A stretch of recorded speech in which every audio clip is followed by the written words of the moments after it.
Okay, the second part of the story, क्या पढ़ेंगे हम इस second part में? Velu follows his friend through the crowded streets to a big building. तो वेलू अपने इस friend के पीछे पीछे गया बहुत भीड़ भाड़ वाली गलियों से एक बड़ी सी building की तरफ. Behind the building there's a big garbage bin. और उस building के पीछे क्या था? एक बड़ा सा कूड़ेदान. वेलू wonders why they are there at all. और वेलू सोच रहा था कि वो वहां पर क्या कर रहे हैं. So he caught up with the girl as she was leaving the station. When they got to the road, Velu found that the vehicles kept coming and never stopped for anyone. Smoke and dust flew at him from all sides, making his head spin. They had to wait for a long time before they could find a gap to run through.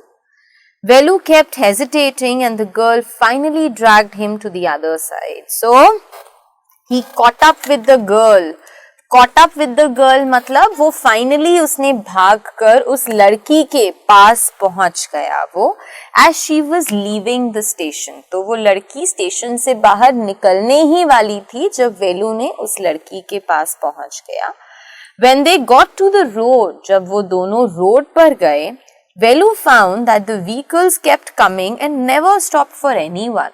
वेलू ने देखा कि जो roads पर जो वाहन चल रहे थे, जो गाड़ियां चल रही थी, वो बस चले ही जा रही थी और किसी के लिए भी नहीं रुक रही थी. Smoke and dust flew at him from all sides. Her direction से उसके ऊपर धुआं और मिट्टी उड़ उड़ कर आ रही थी. Flew is the past tense of fly, तो उड़ उड़ कर उसके ऊपर मिट्टी आ रही थी. Making his head spin. Spin मतलब घूमना.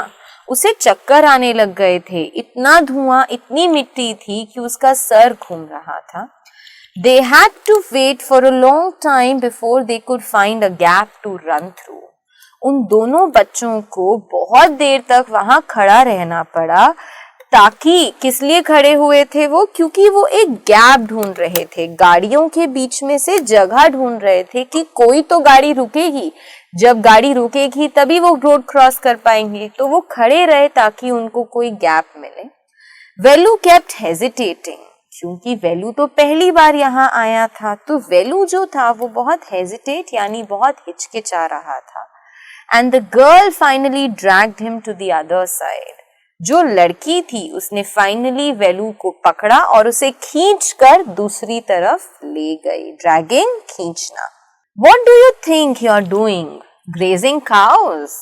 If you stand around in the middle of the road like that, you will be chutney. तो उस लड़की ने क्या बोला? What do you think you are doing? तुम्हें क्या लगता है तुम क्या कर रहे हो? Grazing cows. क्या तुम यहाँ पर गाय को चराने के लिए आए हो जो इतना धीरे धीरे चल रहे हो? If you stand around in the middle of the road like this, you will be chutney. अगर तुम रोड के बीचों बीच ऐसे खड़े रहोगे तो यहाँ के जो वाहन है तुम्हारी चटनी बना देंगे, यानी दोनों तरफ से तुम्हें पिचका देंगे. Velu's heart was still beating fast. He looked back at Central Station and the traffic speeding by. How had they managed to come through that? They walked along the side of the road under some huge signboards. Velu looked up at the pictures, banyans, car tires, pens, a woman holding a box. The writing was all in English, so he did not know what it meant. So, वेलू का जो heart था, जिस तरीके से उन्होंने वो road cross की थी, वेलू का अभी भी हार्ट, उसका दिल बहुत जोरों से धड़क रहा था. जब हम बहुत घबरा जाते हैं, डरे हुए होते हैं, तो हमारा दिल धड़कता है. ऐसा ही कुछ वेलू के साथ था. He looked back at Central Station. उसने एक बार फिर मुड़कर उस स्टेशन की तरफ देखा जहां से वो बाहर निकले थे. And the traffic speeding by. और उसके बाहर जो इतना स्पीड से ट्रैफिक चल रहा था, उसने उस ट्रैफिक की तरफ देखा. How had they managed to come through that? और वो ये सोच रहा था कि वहां से लेकर यहाँ तक वो आखिर कैसे पहुंचे. They walked along the side of the road under some huge signboards. तो वो रोड के किनारे पर ही चल रहे थे. ऊपर बड़े बड़े साइन बोर्ड्स थे जिनके नीचे से वो दोनों निकल रहे थे. Velu looked up at the pictures, जो साइन बोर्ड्स के ऊपर पिक्चर्स लगी थी, वेलू ने उस पिक्चर्स की तरफ देखा। बनियान, कार टायर्स, पेन्स और एक औरत जिसके हाथ में एक बॉक्स था।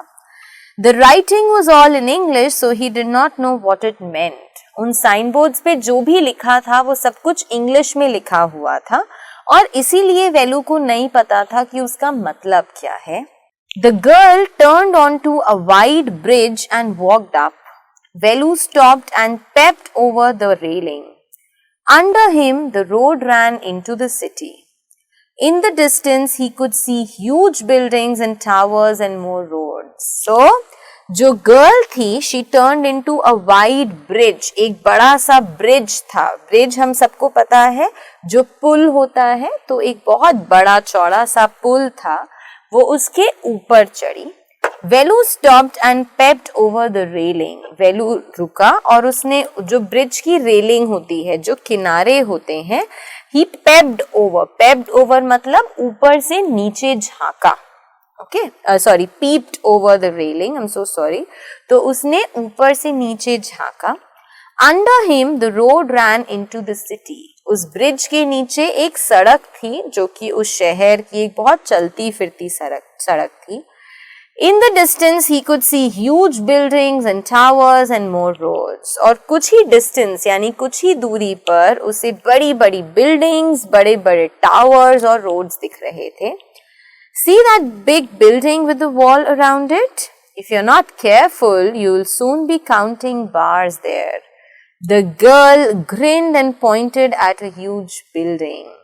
So, उस लड़की ने वेलू को एक बड़ी सी बिल्डिंग दिखाई। उसने बोला, See that big building with the wall around it? वो बड़ी सी बिल्डिंग दिख रही है जिसके आसपास बड़ी बड़ी दीवारें हैं। If you're not careful, अगर तुम ध्यान से नहीं रहे, you will soon be counting bars there. तो तुम बहुत जल्दी उस बिल्डिंग के अंदर bars मतलब सलाखों को गिन रहे होगे। कौन सी बिल्डिंग होगी ये? एक police station. So the girl grinned. Grinning, एक बड़ी सी स्माइल आ गई उस लड़की के फेस पर। तो हम देख सकते हैं कि ये लड़की बहुत ही ज्यादा सार्केस्टिक, बहुत ह्यूमरस है, ये बहुत मजाकिया है ये। तो पहले उसने वो चटनी वाला वर्ड बोला, अब उसने इस तरीके से वेलू को एक जेल का इंट्रोडक्शन दिया। सो उसके चेहरे पर एक बड़ी सी मुस्कुराहट आ गई and she pointed at a huge building, और उसने एक बिल्डिंग की तरफ पॉइंट किया। Velu squinted and read the Tamil sign, central jail. Squinting मतलब जब हम कोई चीज हमसे दूर होती है, हम उसे पढ़ने की कोशिश करते हैं, तो हम अपनी आंखों को बहुत छोटा सा कर लेते हैं बिल्कुल। तो वेलू ने अपनी आंखों को छोटा करके और बहुत ध्यान से उसको पढ़ने की कोशिश की। उसके ऊपर तमिल का कोई साइन बना हुआ था और क्या लिखा हुआ था? Central jail. तो वो एक जेल था। Now subscribe to Bright Duty course at ₹1 per day only. Download Bright Duty app from Play Store and get the online courses prepared by competent and experienced teachers for different education boards of classes 6 to 10. Bright Duty courses are available for the subjects of Math, Science, Social Science, English and Hindi in English and Hindi medium. Bright Duty follows 3-step approach, that is learning, assessment and exam preparation. In learning, topic-wise video lectures with explanation of concepts and discussion of textbook examples and questions are available with the solutions. In assessment, topic-wise online MCQ test, practice assignments and chapter-wise question bank are available with the solutions. In exam preparation, previous year's question papers, sample papers and model test papers are available with the solutions. Sign up today on Bright Tutor and avail your courses at affordable prices.